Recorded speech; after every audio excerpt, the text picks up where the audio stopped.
BACP they published their competencies for working with children and young people. I think that was earlier last year, and then later last year they published their competencies for working at a distance. So there isn't anything, and I think what you can do is you can overlap those two competencies because while there isn't anything written in the young people's bit about working online, there is a part of it that says to have an awareness of how young people are using technology. And I think that's really important, that whether you work online or whether you work offline, how Yeah. young people are constructing their lives, how young people are using technology, how they engage in social media, it's important for whether you're a face-to-face worker or whether you're an online worker. So I think that's partly why we put on our training, because there isn't anything there. So our training is useful for people who work online or offline. I remember actually one of your talks, John, that I listened to some time ago. I remember a counsellor, was saying how the young client brought their phone in and was starting to use their phone in the session, and how that disturbed him, I think maybe angered him, and if I remember, he told the young person to put the phone away. Now, when he mentioned it, I was like, because I would have been, you can use that. Also, they don't like looking in your eyes. To have a phone or to have a computer, make it indirect, you'll get, it's such a useful tool, but you'd have to have the confidence to be able to do that. Yeah, technology will come into the room. I've got a young client at the moment who's absolutely devastated because she didn't get invited to the party. She found out about the party via Facebook. So she's talking about technology and her use of technology, but she's doing it face to face. So it will come into the room at some point, and it does come into the room. And that's where I think as practitioners, we need to be aware of how young people are using it and what they're doing online, their lives online. That for young people, they have a digital life. Yeah. Because for your client, that isn't just Facebook. That No. is her social world. Yeah. So it's not just, it's there and she saw it on Facebook. It's so much more than that to her. It's so much bigger than that.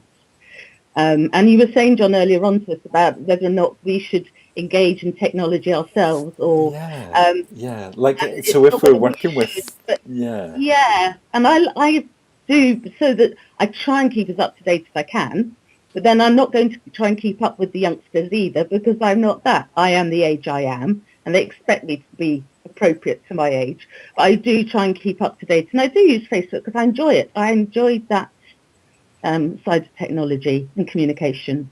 Yeah.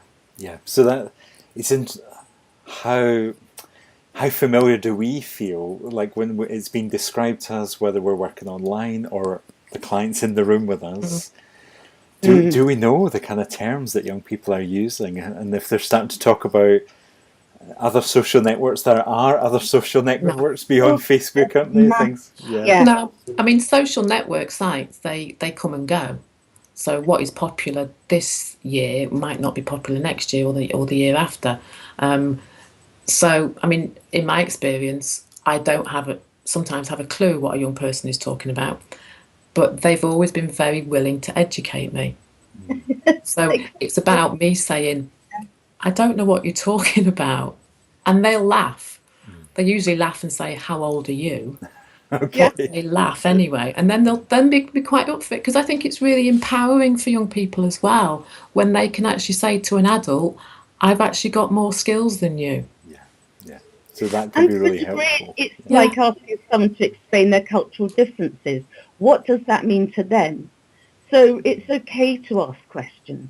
It's fine to ask questions, isn't it? Rather than make the assumption that we have to know it all. We can't. Yeah.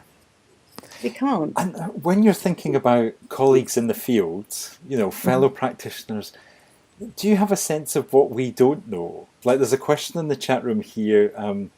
I work online with 18 and older, 18 plus years, get inquiries from 16, 17-year-olds, but feel like it's a minefield. Like that, there's a lot to learn. But do you have a sense of what we don't know, or is that huge, I guess? I mean, the thing that I think about when I think about 16 and 18-year-old is the minefield, I think, is child protection. Right. Yeah. Because when you're working with an 18-year-old, you don't have to think in the same way as you do when you're working with a 16 and under. And I think that can be the minefield of what if I am working with a 15-year-old or a 16-year-old and they start disclosing, or which they do online. You know, there's research that's said that disclosures happen a lot quicker and a lot they go into more depth. Like, what happens if I'm working with somebody and I don't know who they are? If all I've got is a username and password, how can I provide a duty of care to safeguard this young person? And I think that's the minefield of working with this particular group, working online. You know, most young people nowadays are using their smartphones, so they're actually mobile. So they're even harder to track than are if they're using a static system that's plugged into a modem.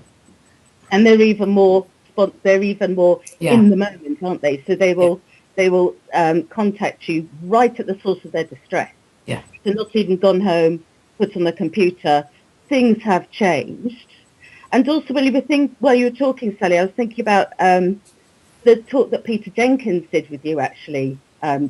Mm-hmm. And what really struck me with his talk was about holding. And what I have come across in email situations is I have had safeguarding issues, but actually, after the age of 16 onwards, social services really are not interested unless they're not tick box. What do I mean? But basically, they become an adult at 16, 17. So social services are not going to be able to be there to support you. So really, it can be then that it is the counsellor that does the holding, Yeah. because there isn't necessarily anyone to refer to. And that's where really good supervision comes in. And you can do a lot of holding. And what Peter Jenkins said, which was brilliant, was that if you disclose too early, you can break it all apart. Or no, not you can.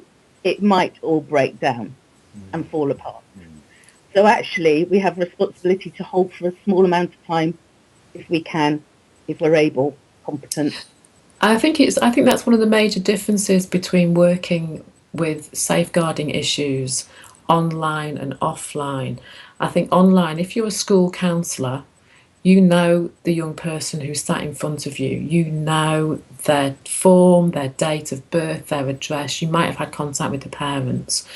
If you're working online, you might have to hold for a bit longer. Mm. So you might have to do more containment, not only of the young person, but also of your own anxiety. Right. And I think that's one of the major differences, that working online is far more anxiety provoking than if you're working face to face, because there's a sense of powerlessness. You can't act in the same way.